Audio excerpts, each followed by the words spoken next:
Hello, I'm Rosemary Hannah. Welcome to the series, The Bahamas Then and Now, that deals with our history, heritage, arts, and culture, and those people who were involved and continue to be involved in guarding our Bahamian heritage. We'll be right back.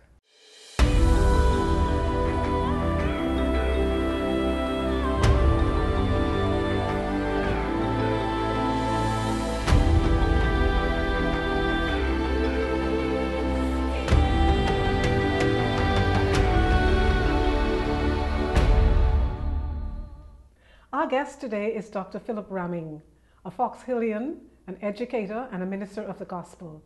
Thank you for being with us, Dr. Rahming. Welcome. You're welcome.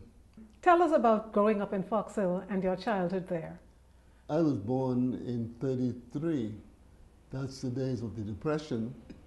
Then you got into the 39, the World War and stuff, and hard times. And at that time, we were deprived of a lot of things that parents should have and children should have.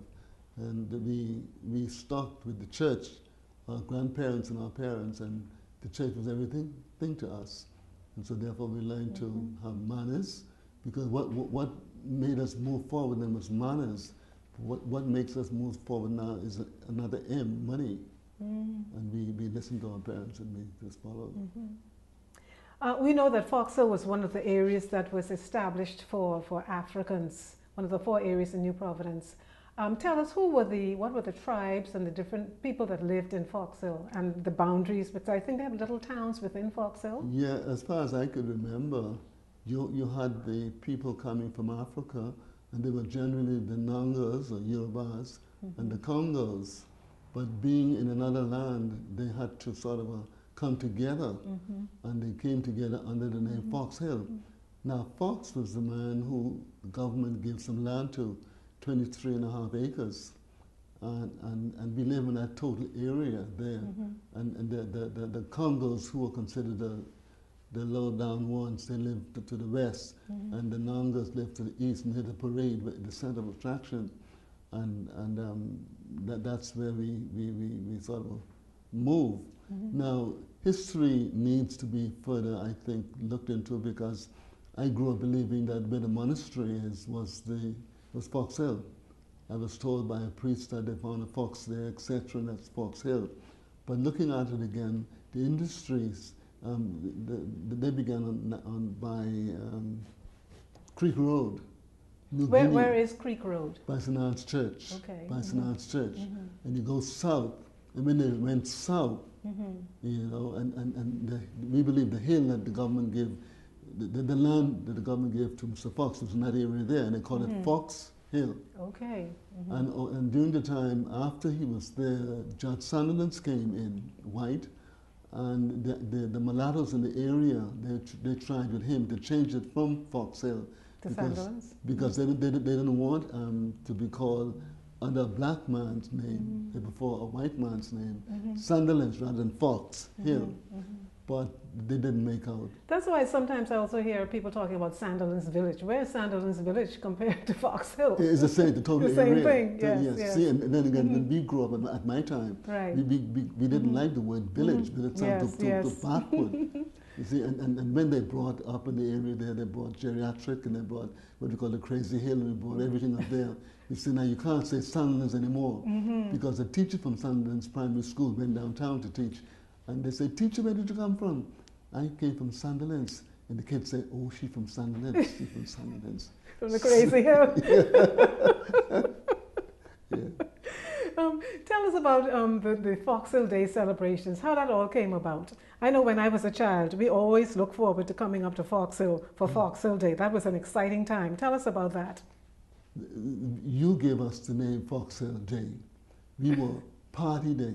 Oh, I see. Party. The Baptist Church, Mount Carey, the first one, second one, St. Mark, and the third one, St. Paul. And the children of the churches were given a party by their parents who went to Sunday school. It was Party Day for the children. I see. And it grew over the years. And when the time came, all parents stopped everything and dressed their children up to go to Party Day. We recited, we sang, we did plays and everything. We showed off. Okay. And for us, party day was more than Christmas. We got more on party day than on Christmas time. I see. That's very interesting. But when you all came in, you said, them people, that's Foxell Day. You all, they said you all. When the outsiders came in. Yeah. And you know, there's connection between Baintown and Foxell. Yes, I know with the Yorubas, I think. Because I think my ancestors on my grandmother's side, they were Yorubas. Apparently, down Baintown, they say Yorubas, we say Nangas. Yes. Foxell. I look at it too because a lot of people who are leading now came from Baintown. You all really went up, and Foxell didn't seem to go up as such. But we had a champion, Leon Walton Young. Oh, yes, yes. He was always on in Baintown. He had a big car into Baintown. He stayed with Baintown. And he had the connection. I remember he had that hotel there on Soldier Road, is it now, where the Walton Hotel. Yes. Very progressive man. Wasn't he also a member of the House of Assembly? He was for a long time. He was considered almost a father of the house. Yes. And he lost that election. Okay. And I think records would show that he got the contract to build the Montague Beach Hotel. He's a very good... That was fantastic in those days for a black man. Dr. Rahming, I also knew you as an educator and as a lecturer at the College of the Bahamas. How long did you teach there, and what did you teach, and where other areas did you teach in? Okay, well that's picking me up kind of late because when I started... Well, let's go a little further back. Yes, I started life as a wireless telegraphist. Okay. We did Morse code, tarted. We did that, you know, and I worked at Soldier Road in those days when King George VI, I think, died. I was working that evening. I had to monitor the station because at that time we had no shortwave radios. You turn on the radio and you get the news, the king is dead. Long live the king. I had to call Mr. L.G. Bethel. He called Mr. Ingram. He called the people in jail and say, well, it's dead, because no shortwave radios were common in Nassau. So everything was done by Morse code? Morse code, yes, Morse code. And then we had shortwave radios, high frequencies. You get information. But now you can hear anything, anywhere, anytime now in the world. This is also fascinating, especially about the Morse code, you know, because... It's pretty. Yes. Well, actually, my friend Benson knows, I think he's now deceased. We go on the beach and we'd see girls and we would talk about them in Morse code. Is that so? So you still got it. It's something that you never lose. No, you never lose it. That's absolutely wonderful. So tell us a little bit more then about your career as a teacher coming forward. So coming from that, you know, I moved from soldier, I went into accounts. I was an accountant. Okay. You know, I worked at telecommunications in those days. We did work for the Treasury with Speed, who just died the other day, Crispin Benjamin. Oh, yes. And Langton Hilton and Gibson and other people getting the accounts balanced so the House of Assembly would know what the vote is, what is left on expenditure. And so from that, I got a call from God. You know. Okay. And I was doing well at telecommunications department, but the call came and I just... And you just had to answer that call. I just gave up. Yes. And I left. And So then when did you become an ordained minister? In 1965. 1965. I got a call in 1960. In 61, I retired. I went to school, Calabar. I went to Jamaica for 4 years. Came back in 65 and I was ordained. And what schools did you teach at, or what churches did you pastor? Well, Camp Road Mission, Camp Road, Montclair. And now we are at a new place called Rehoboth, R-E-H-O-B-O-T-H. Okay, where's that? The building is just being constructed, almost finished, on Prince Charles Oh, yes, Drive. I've seen a very nice building just coming up. Yes. It ought to be finished soon, I think. Soon, by it God's looks like help. it's making very good progress. By God's help.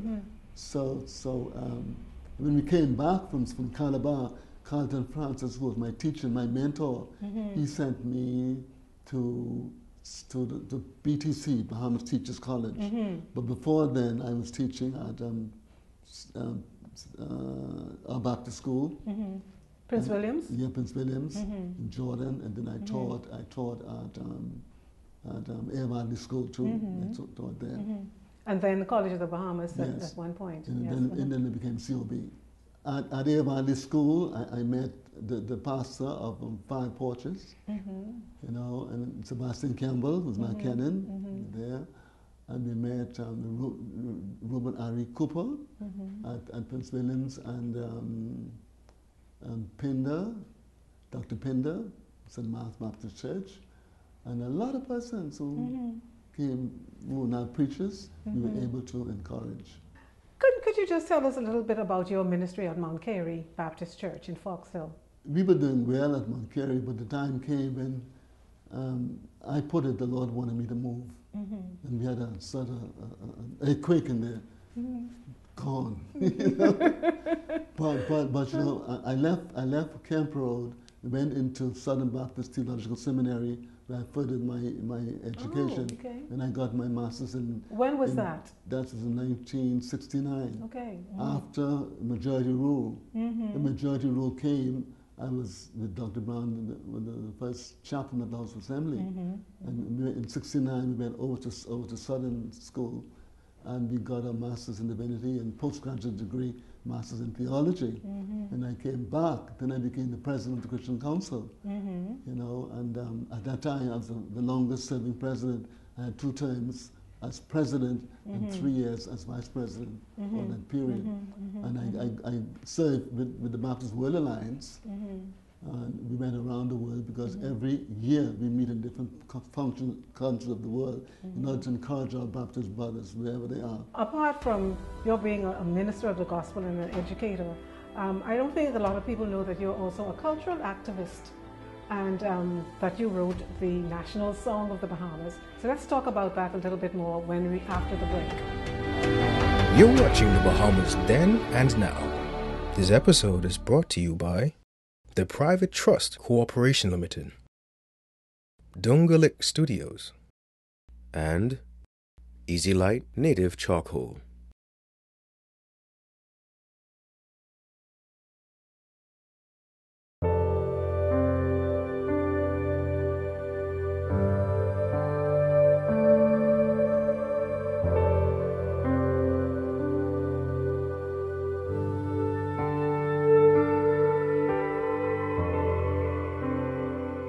This is the Bahamas. 700 islands, reefs, and keys, sporting a distinct history and heritage all its own. This is New Providence, most populated, industrialized island at the center of the archipelago. Home of Nassau, the capital city, seat of Parliament, location of political and social revolution, site from which our nation declared its independence. And this is Over the Hill, a community, a series of neighborhoods in what was then considered Southwest New Providence. Settled by slaves, having served as the midwife of national deliverance. Over the Hill, a breeding ground of nation builders, constructing trait by trait, precept upon precept, character-toting, culture-shaping leaders.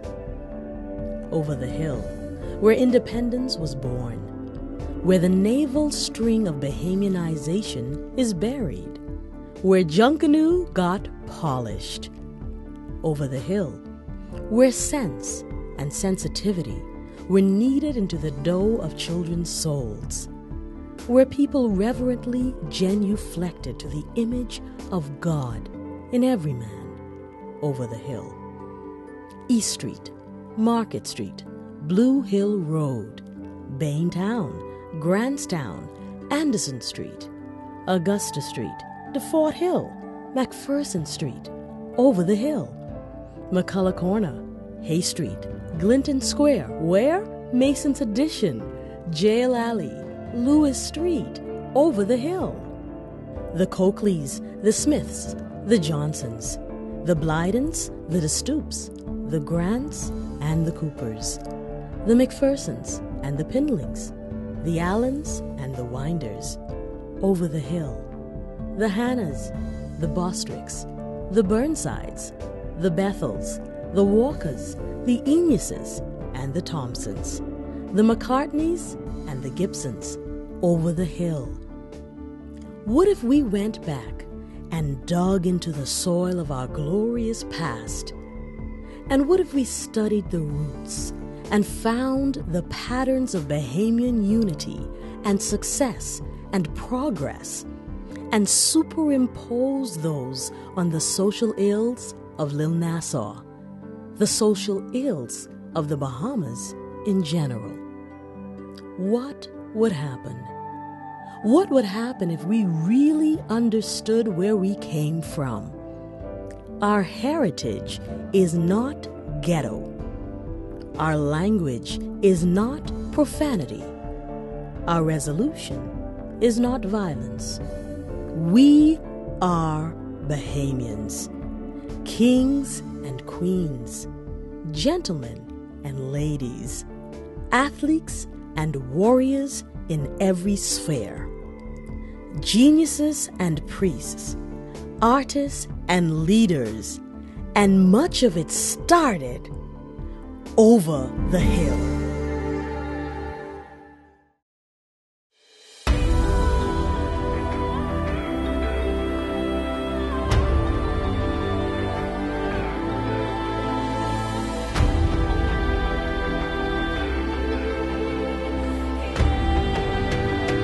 You're watching the Bahamas Then and Now.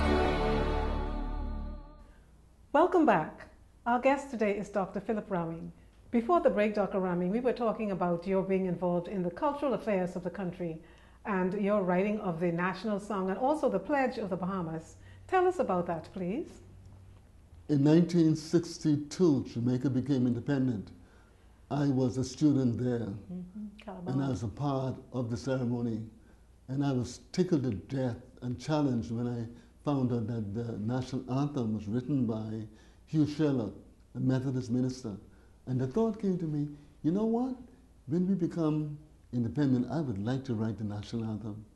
And I was strong, that was strong in my mind. But I forgot that. 9 years passed, I forgot it, until this morning it snowed in Kentucky. I've never seen snow in all my life. First time I saw it. And I didn't do my Hebrew assignment because I don't like foreign language, you know. I didn't do my homework. So I stayed in, you know, and I said, because it's snowing. Because, you know, at that time, whenever it's Pride, people would stay in and go out. I look out the window, I saw people going to classes and stuff, but I sat down in my apartment. And suddenly something came over me and I remembered. And I started to think of the national anthem. And I began, in about 20 minutes, all the words came forward. Says, God bless our sunny clime. Right on, right on, right on. Then I said to myself afterwards, I was rebelling against the snow in the area. So we did the song. And after I finished the song, the thought said, we'll try a pledge, just in case. And I tried to work with the British pledges I knew. You know, I cut it down, I cut it down, I cut it down, I cut it down, I cut it down. And finally I had a song, I had a pledge, then we said, try a flag. I did a flag too. Now the flag had N on it, Nassau geography, you see? And I sent it in. And during that time, the Honorable A.D. Hanna, he's still alive, he knows all much reminds me about it. I sent it to him, he was in charge of that. And they kept it before they even asked for an entry, before they asked. And I had Mr. Philip Landgrave from Southern to do the music for us. When I came to Nassau, it should be done by the words and music by Bahamian. And I happened to work next door to Mr. the author of the Mr. Gibson, yes. Timothy Gibson, side by side. And I told him about it, and he said, I'll do it for you. Next day, you know, overnight, he did it. Say, give it to Clement, let Clement look at it. And that was it. But he was kind because he had a song in too. Yes, you know, that was very generous of him. Very generous. Yes. So his song came first and mine. They didn't throw mine away. Yes. So it's his national song. It's a beautiful song, and I don't think we hear enough about it. I know that the youth choir in Grand Bahama, they've done a very beautiful rendition which was arranged by Mr. Tomlinson. Maybe one of these days you'll hear them sing it. I would like to hear it. It's beautiful. We need to, like I have in the book I wrote, we need to sing the national song a little more often. Yes. Like in America, oh say can you see? Then they sing My Country 'Tis of Thee. Yes. And I have that in my book. And it really needs to be taught in the schools. I don't know if they do it now, but I do know that around Independence time, all of the school children were taught that song. But we don't hear enough of it. I know we sing it in our church on occasion, on special occasions, but we really need to expose that and let people know that we actually do have a national song written by Dr. Philip Rahming. But let me say this also. Yes. It was 5 years after independence before the pledge was accepted. Really? 5 years. Oh. A lot of folks don't know that. That's amazing. 5 years. And when I noticed that, I researched the American pledge, and I found that they accepted this 116 years afterwards. Really? So Okay. therefore, 5 years not That too bad. wasn't too bad. No. That's not too bad at all. And further, the order of the American pledge was a Baptist. Okay. Number two, he was removed from his church. He was involved in education. You were not removed from your church, though. Yes, I was. I'm a Kerry. Yes. You know, it's a similar in a Baptist, you know. And he died in 31, I died in 33. I was born in 33. Right. He said he couldn't live to see me. Isn't that something? It's quite a coincidence, isn't it? You know, I think it's interesting that many of the young people today don't even know about a lot of the heritage sites that we have in Fox Hill. I remember as a young woman going to the ocean hole that they have up there and collecting little things, you know, little plants and all like that. And what other heritage sites are there in Fox Hill? Only I know of the ocean hole. I spoke with Alice Woodside before I came here and asked her when she's 84.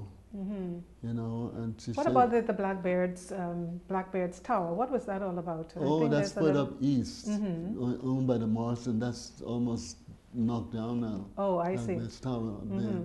And from the ocean hole, I understood that there was a church nearby. Was there? And Okay. a sort of graveyard. Now, the ocean hole goes from Steph Street in inland, it goes right under the Eastern Road into the sea. And young fellas would swim through there and so forth. And there's a tunnel like inside there, but we need to. And to in do that research. area, general area where Mount Vernon is now, I think it comes all under there. Under there, yes. All under there, But it needs yes. to be researched and need to be built up. But I think there are a lot of homes built in that area now, and it's not accessible, is it? It is, it's still. It's still accessible still, from yeah, the the Step land- Street it's side, I still there, take it. yes, yes. Oh, I see. Yes. Okay. And Step Street was a landmark, but when they open the road, they knock it right down. But I'm trying to have it half done, so people in days to come and see it was They a will step. know what yes. was there. You Yes. have the opposite Mercury Baptist Church. You know, a lot of people seem to have a negative connotation about Fox Hill, but tell us about the real spirit of Fox Hill. It's sort of a wait and see. Like in Sunderland's primary school, for example, the outstanding children are not the Fox Hill children as such. Others come in. And So where do those children come from? You say not the Fox Hill children. these are people who come into the community. Oh, I see. Okay. They come in the community. The Rahmings and the Rolls and the Fergusons and stuff, you know, their name's not on the top of the list again, as it used to be. So have they moved out or have they died out, the original Fox Hillians? Well, in a sense, some might have moved out, and our children don't study hard enough. They have it, so therefore they don't need to study. Those who come inside, they do well. They excel. Yeah, they yes, do well. yes, They yes. do well. So what do we do to encourage our children to be more in line with that and to study? Speak to the parents and ask the parents to stick with the children. Yes, that's so important. Yes, stick with the parents. Talking about our Bahamian heritage and culture, Dr. Rahming, what can we do to preserve what we have and to encourage other people to appreciate what we have in the Bahamas? I started something some years ago called the Economy for Culture, whereby we would have the older folks come and do candles and penny cakes and knitting and crocheting and everything in a place so the young people would know and play Peaceman Hot, Peaceman Cold, Yes, yes. London Bridge was falling down. My thesis is work on that already. And we can do that and let the kids know Now, we did this too. Yes. Just take a little girl and pull on the shoulder. We know that too. You know, they'll sally well, let them know we know this, and then we come together. But if we don't do this, they think that we are old, we don't know what they're going through. But we need stories and coming, and hopefully when our building is complete, we want a large building where the grown-ups come in, teach them how to knit, crochet, and make tea, and everything right there. That's the one in the Academy for Culture. I remember when I was a girl in my neighborhood, I went to knitting lessons. My daughter went to learn how to do crocheting, and other young girls went to learn how to sew. Everybody had something else to do that they could do with their hands, other than the academics, to make them well-rounded. In addition to being involved in the different organizations like the Boys Brigade, Girls Brigades, and things like that. Was there ever? Do you have Boys Brigades in Fox Hill now? In my day, we had Scouts. Scouts, okay, that's the same. Yeah, basically. They sort of faded out, but now Urban Renewal bringing it back. And the St. Paul's Baptist Church in Fox Hill has a good band, youth band, and they're coming up. Yes, and the youth bands are very, very good, and they teach such discipline. And I'm happy to see that most of the schools now have bands, and of course the churches, which is very good. Dr. Rahming, as a minister and an educator, what do you see different about the way children were brought up, say in our generation or generations before that, compared to what's happening in the country now? And how can we go about resolving some of these problems that we have in the Bahamas? I'm thinking about it. I remember teaching at CRB. I would ask the students, the problem now is sex and this sort of stuff. And drugs. I said, what do you think will be the next problem? And they said, murder, killings. Wow. Isn't that something? And we're reaping it now. Yes. We're reaping it That's now. what they felt, the next high. Yes. The next high. But the fact that we have put a lot of emphasis on human rights, my rights, this is causing it too. Because a parent cannot discipline the child now, because if the child does something and the parent disciplines the child, if a bruise is there, they'll say that's so and so, take the child away. And so the child has no one to discipline the child unless the parenting is different. But the point about it too, if I went out on the street and did something wrong, anybody can stop me. You. And I was afraid everybody, they were my parents. But now today, not so. There's no fear. No fear at all. No fear at all. Well, we've lost it, being civil towards each other too. The little basic courtesies, please, thank you, and those sorts of things, they seem to have gone out the window. Yeah, but like I said earlier, see, manners is now money. No manners. Manners took you around the world. No more. Money takes you around the world. And that's it. That seems to be... But we must come back if we must save ourselves. To local conditions. So how do we go about doing that? The church. Every generation will try to knock it out, knock it down, but it come up again. They knock it out, but it come up again. The church keep on saying the word of God. Keep on with the word of God. Keep on. Privately they'll do it, but publicly they wouldn't do it. But privately, and when it is all the private come together into one community. Well, Dr. Rahming, this has been very educational. And I'm sorry that our time has run out. Thank you so much for being with us today. Thanks for giving me the opportunity. It's been a pleasure. Thank you for watching The Bahamas Then and Now. We encourage you to continue watching and to invite others to do the same. Thank you, Dr. Rahming.